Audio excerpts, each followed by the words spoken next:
मधू बस स्टँडवर पोचली. तिने सगळ्यात पहिल्यांदा खायला घेतलं. तिने 2-2.5 किलो आंबे आणि 1 किलो फरसाणा घेतले. ती 30 वर्षानंतर आपल्या माहेरी चालली होती. तिला माहीत नव्हतं की माझ्या माहेरी माझ्या भावाचं लग्न झालं आहे का नाही, किंवा त्याला किती मुलं आहेत. तिच्या सासरपासून माहेरी जाण्यासाठी 70 किलोमीटर अंतर असतं आणि सासरपासून माहेरपर्यंत डायरेक्ट बस नव्हती. त्यामुळे मध्ये बस बदलून तिला जावे लागणार होते. परंतु एवढ्या वर्षानंतर सुद्धा तिला सगळं आठवत होतं. माहेरचा रस्ता कोण विसरतं का? मधुला तर रस्त्याला जे कोणते गाव पडतं त्या गावाचे नावसुद्धा तिला लक्षात होते. बसमध्ये बसल्यावर मधुला वाटत होतं की जादूनं ही बस डायरेक्ट माझ्या माहेरी पोहोचावी. मधुने आपली मोठी बॅग आपल्या सीटखाली सरकवली. पिशवीमध्ये 2 किलो आंबे व फरसाणा पण होते. मधुच्या माहेरी फक्त तिचा एकुलता एक भाऊच होता, त्यामुळे एवढं सामान बास झालं हा विचार तिने केला. तिने एक वेळेस आपल्या सामानाला पाहिलं. सगळं सामान व्यवस्थित होतं.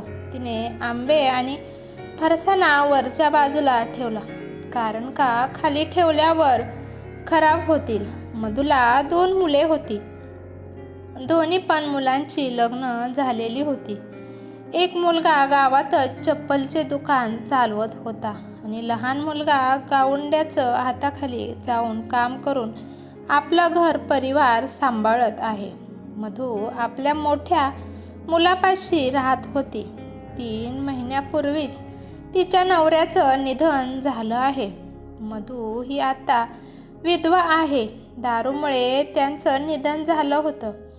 1 महिन्यापूर्वीच तिचा नवरा अंथरुणाशी खेळला होता आणि त्यातच त्यांचा मृत्यू झाला.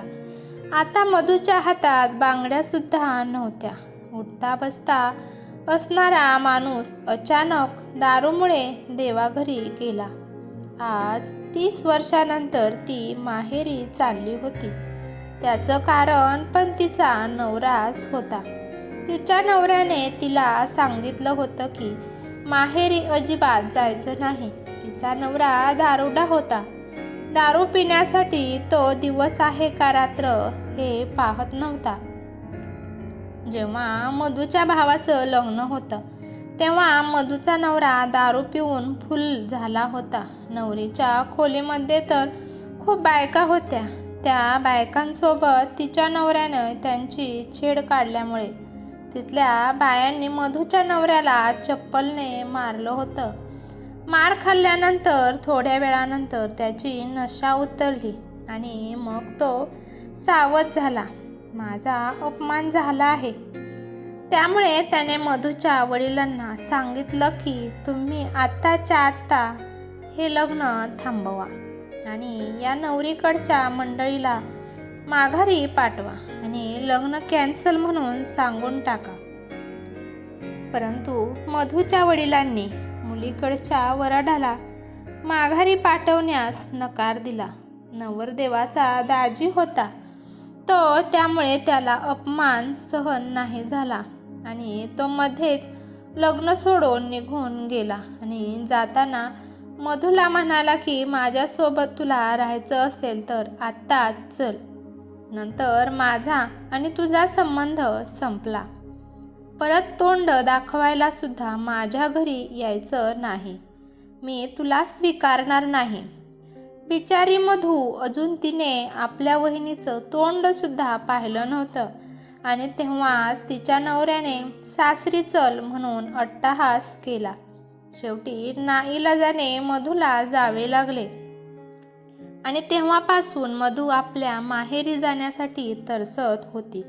एवढ्या वयात पण माहेरी चालली आहे या कल्पनेने तिच्या चेहऱ्यावर तेज आले होते. माहेरील काही आठवलं तर तिचे डोळे आपोआपच पाणवले जायचे. एकांतात खूप भरपूर रडून घेत होती. मनात नसताना सुद्धा तिला काही सुद्धा करता येत नव्हतं. माहेरच्यांची आठवण तिला नेहमी सतवत असायच्या. तिला आधी असं वाटत की काहीतरी जादू करून फक्त माहेरच्या माणसांना बघून माघारी यावं, एवढं तरी मला स्वातंत्र्य द्यावं. परंतु नशीब खराब होतं. माहेरचं सुख तिच्या नशिबात लिहिलंच नव्हतं. असं म्हणून लेकरांकडं बघून गप्प राहत होती ती. मुलांना पण मामाचं घर, मामाचं गाव, आजोळं यासाठी सुद्धा मुले खूप तरसत होते. परंतु नवऱ्यामुळे मधूला कुठं जाता येत नव्हतं. मामाचं जरी नाव काढलं तरी तिचा नवरा मुलांना बेदम मारहाण करायचा. माहेर लांब असल्यामुळे तिकडची खबर कोणतीच तिला मिळत नसायची. जेव्हा तिच्या आईचा मृत्यू झाला तेव्हा सुद्धा तिला कोणीच सांगितलं नाही. जेव्हा तिचे वडील वारले तेव्हा सुद्धा तिला सांगितले नाही. एके दिवशी एक त्यांच्या गावातील एक वाटसरू तिला भेटला आणि त्याने तिला सांगितलं की तुझे आई वडील दोन्ही पण कधीच देवाघरी गेले आहेत. तिने विचारले होते की माझे आई वडील बरे आहेत का? एवढंच कळाल्यानंतर ती पुढे काहीच बोलू शकली नाही. एक गाव पार झाल्यानंतर मधूला वाटलं की आयुष्याचा एक पडाव पार केला. मधू बसमध्ये बसून 2 तास झाले होते. मधू बस बदलून सुद्धा प्रवास करत होती. आता 5 गावानंतर तिचं माहेर येणार होतं. ह्या वयात सुद्धा तिला माहेरे जाण्याची ओढ सतावत होती. तिचं मन धगधग करत होतं. माहेरच्या माणसांची भेट होणार या विचाराने तिचं मन बेचैन होत होतं. तिच्या भावनांना कंट्रोल करणं तिला शक्य होत नव्हतं. तिच्या डोळ्यातून आपोआपच पाणी येत होतं आणि शेवटी मधूचं माहेरचं गाव आलं आणि ती लगबगीने खाली उतरली. एवढ्या वर्षानंतर सुद्धा बस स्टँड गावाबाहेरच होतं. आता इथून पुढे तिला पायी चालत जावे लागणार होते. माहेरच्या मातीच्या सुगंधाने तिचं मन प्रसन्न झालं. कच्च्या रस्त्याने चालताना तिला आईची आठवण येऊ लागली. तिचं मन विचलित होऊ लागलं. तिने खाली बसून थोडीशी माती हातात घेतली आणि तिला असं वाटलं की तिचे आई वडील तिला आवाज देत आहेत आणि ती पण हो आले म्हणून म्हणाली. म्हणून ती पटकन उठली आणि इकडे तिकडे पाहू लागली, परंतु कुठेच कोणी नव्हतं. आणि तिने आपल्या डोक्यावर हात मारला आणि म्हणाली की वेडी झाली आहे मी आज. थोडं पुढं गेल्यानंतर तिला आवाज येऊ लागला की मधू आपण झोका खेळू चल. तिने इकडे तिकडे पाहिलं. तिला तिच्या लहानपणीच्या मैत्रिणीचा आवाज ऐकू आला. लिंबाच्या झाडाला झोका बांधलेला असायचा.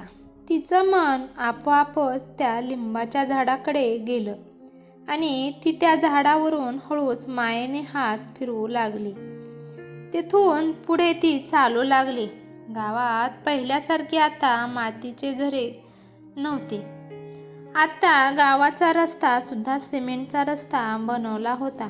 परंतु वाटा तर त्याच होत्या ज्या वाटेवर तिचं बालपण गेलं होतं. समोर गेल्यानंतर तिला मिठाई काकाचे दुकान दिसले, जिथे मधू तिच्या वडिलांच्या हाताला धरून आणत होती आणि तिचे वडील तिथे विकत लाडू घेऊन तिला देत होते. दुकानापाशी जाऊन पाहिलं तर दुकान आता खंडर झालं होतं. मिठाईवाले काकाला मुलं बाळं नव्हती, त्यामुळे त्यांचं निधन झाल्यानंतर ते दुकान पडीक झालं होतं. पुढे गेल्यानंतर तिला हापसा दिसला. त्या हापशावरून ती आई सोबत पाणी वाहत होती. हापशाकडे वेड्यासारखी चालली होती म्हणून 2 बायांनी तिला पाहिलं. त्या 2 बायांना वाटले की ही कोण वेडी आहे की काय, हापशाला वेड्यासारखं बघत आहे. हापसा आता तुटला फुटला होता आणि मधू माहेरच्या घरी चालली होती. रस्त्याने ज्या बाया उभ्या होत्या त्या बायांकडे तिने वर मान करून सुद्धा पाहिलं नाही. तशी ती भरभर आपल्या माहेरी घराकडे चालू लागली. मधूचा भाऊ राजेश दारातच बसला होता. आपल्या बहिणीला कोणताच भाऊ ओळखू शकणार नाही असं होऊच शकत नाही. बहिणीला पाहताच तो आपल्या बहिणीला उलटसुलट बोलू लागला. मधू आपल्या भावाला पाहताच रडू लागली. आई वडील मेल्यावर सुद्धा आली नाही, आत्ता कशाला आली आहेस? 30 वर्षानंतर तिने भावाला पाहिलं होतं. तिला वाटलं की भाऊ येऊन मला मिठी मारेल आणि मधू सगळं दुःख विसरून जाईल. मी कसं येणार होती रे दादू? तुम्ही माझं लग्न एका राक्षसासोबत लावून दिलं. त्याचं हृदय दगडाचं होतं. राजेशची बायको सुद्धा बाहेर आली. आल्या आल्या राजेशला म्हणाली की अहो, हे कोण आहेत? हीच आहे ती आपल्या लग्नात 30 वर्षापूर्वी आपल्या नवऱ्यासोबत गेली होती आणि 30 वर्षानंतर आली आहे हे बघण्यासाठी की आपण मेलो आहे का जिवंत आहे. ती रडू लागली आणि म्हणाली की दादू, एवढं कडू बोलू नकोस रे, सहन होत नाही रे आता. फक्त एका रात्रीसाठी आली आहे, मी लगेच सकाळी निघून जाईल. फक्त एक भाकर मला दे, एवढंच माझं माहेरपण कर आणि मला एवढं बोलण्याआधी माझं ऐकून घे. मी आता एका जेलमध्ये होते, त्या जेलमध्ये जिथे माझी कोणतीच मर्जी नव्हती. जो माझा नवरा म्हणेल तशा पद्धतीने मी वागत होती, परंतु आता मला झाली आहे. अरे, मी नाही येऊ शकले. कमीत कमी तू तर मला भेटायला येऊ शकत होता की आपली बहीण मेली आहे का जिवंत आहे बघण्यासाठी. राजेश म्हणाला की तू ज्या दिवशी इथून निघून गेली त्या दिवशी तू आमच्यासाठी मेली आहे. जेव्हा तुझा नवरा घेऊन जात होता तेव्हा तो राक्षस वाटला नाही का? आता मला सांगत आहे की माझा नवरा राक्षस होता. राक्षस असता तर तू त्याच्यासोबत गेली नसती. आम्ही तुझं दुसरं लग्न करून दिलं असतं. दादू, तुला आठवत नाही का आपली आजी काय म्हणत होती? मुलीचं फक्त एकदाच लग्न होतं, तिचं दुसरं लग्न तर स्मशानात भूमीत मध्येच होत असतं.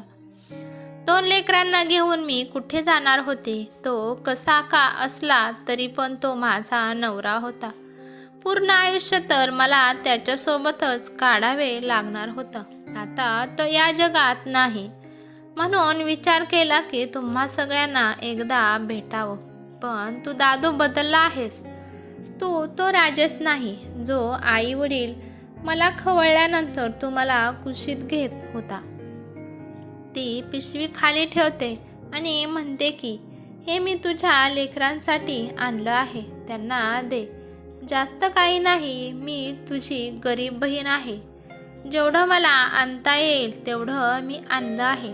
30 वर्षापासून ज्या माहेरासाठी ती रडत होती आणि तेच माहेर आज तिला परक झालं होतं. आज पण तिला दुःख भेटलं. मी आता जात आहे.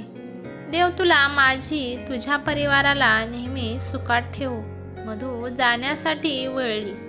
राजेश तिला म्हणाला की ताई. मधूचं पाऊल तिथेच थांबलं. तो मधूपाशी आला. तिने पाठीमागे वळून आपल्या भरल्या डोळ्यांनी पाहिलं. तिला तो आज राजेश लहान भावाच्या रूपात दिसत होता. तिने त्याला मांडीवर खेळवलं होतं. ती स्वतःला सावरू शकली नाही आणि भावाच्या गळ्यात जाऊन रडू लागली. नंतर दोघे पण भाऊ बहीण 30 वर्षानंतर भेटल्यामुळे रडू लागले. त्या दोघांना पाहून राजेशची बायको आणि मुले सुद्धा रडू लागले. त्यानंतर मधू 1 महिना आपल्या माहेरी राहिली. मन भरेपर्यंत तिने तिचं माहेरपण केलं. माहेरपणाचा आनंद घेतला. वय कितीही झालं तरी माहेरचं अंगण हवंसं वाटतं. आई वडिलांच्या सावलीतच प्रेमाचा ओलावा जपला जातो. ही कथा कशी वाटली ते मला कमेंट करून नक्की सांगा. कथा आवडली तर लाईक शेअर नक्की करा आणि चॅनलवरती नवीन असाल तर चॅनलला सबस्क्राईब करा. धन्यवाद.